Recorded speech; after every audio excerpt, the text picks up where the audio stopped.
They did it. House of Mouse finally did it. They went whole hog and are currently in the process of acquiring the film rights to a huge chunk of their out-of-house Marvel Comics properties from Fox Studios. While we have to potentially wait until 2019 to see if the deal gets derailed, I'm looking at you, Comcast. This has not stopped fans' mouths from watering at the thought of having the Avengers palling around with both the X-Men and Fantastic Four. As a result, the internet is a-Twitter with ways that Disney can bring these beloved characters into the MCU for their own homecoming. Today, we dive in and begin figuring out how to welcome a cascade of new heroes without disturbing the delicate web the MCU has laid down. No sweeping Infinity Gauntlet-related retcons allowed. Seriously. That being said, I can think of no better entry point than bringing the six-clawed Canuck into the MCU with a little help from Brie Larson.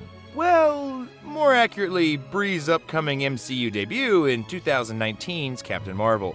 Poised to showcase Captain Marvel tackling an alien SKRULL threat in the 1990s, beside the two-eyed Nick Fury, the film is promising to be a stalwart addition to the MCU's library. The film's time-locked setting makes it an ample place to sneak in a ton of Marvel Easter eggs and hints of things to come in the MCU. The one I'd like to focus on today, however, is based around Nick Fury and a story from early 2001 at the beginning of Ultimate X-Men number 11.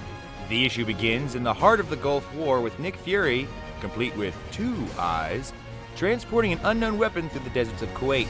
Before you can say, "Snick it," an RPG strikes the Jeep he's in, sending him, his battalion, and the weapon he's carrying tumbling off the road. Fury attempts to radio in support before another RPG takes out Fury's eye and the weapon container. As the Iraqi soldiers descend on the wreckage, they slowly realize how bad they done fucked up, as the dust clears to reveal a buck-ass naked Weapon X, aka Logan, aka Wolverine. As you can imagine, it does not go well for them. Logan discovers Fury alive, carries him to the nearest ally base before being shot and thrown once more into a cage. Not only does this scene take place inside the Ultimate Universe, a source heavily inspiring the current MCU, it neatly brushes Wolverine out of sight for decades. Wolverine's immunity to aging makes the film's 1990s setting a non-factor. Another aspect I enjoy about this introduction is that it gives Logan a completely separate entry point from the X-Men.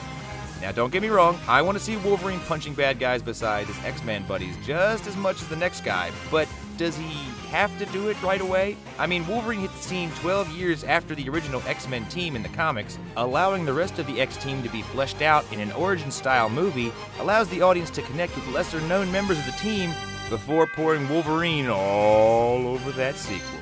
A huge question going forward for Captain Marvel's film will be, how exactly do you have aliens attack Earth 21 years before Loki's Chitauri invasion and no one knows about it? Granted, knowing the SKRULLs, it'll probably be a secret invasion, but I've never seen an alien invasion or superhero film that didn't involve tons and tons of fighting.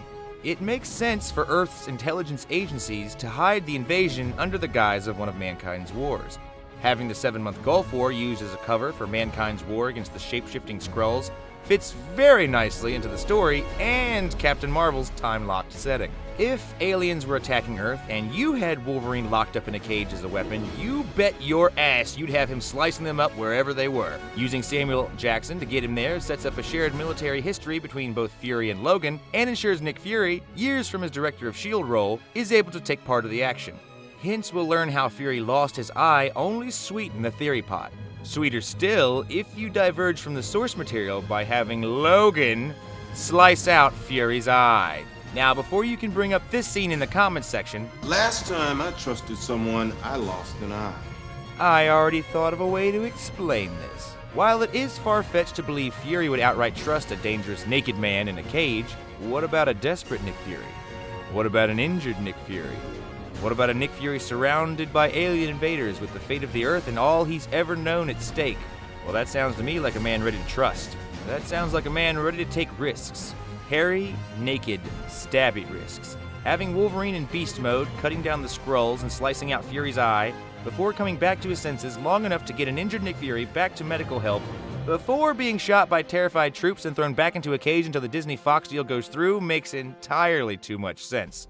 And one last piece of circumstantial evidence that I thought was pretty interesting. Have you ever noticed that Fury's eye patch covers a 3-slice scar?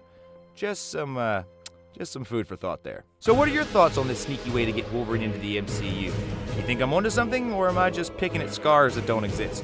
Let me know in the comments below. Thank you guys so much for watching this video. I appreciate all the views, all the support. You guys have been great. I will be continuing this series as Avengers hype works to a fever pitch this summer. If you'd like to see more, or if you liked what you saw, please like and subscribe for more theory and gaming videos.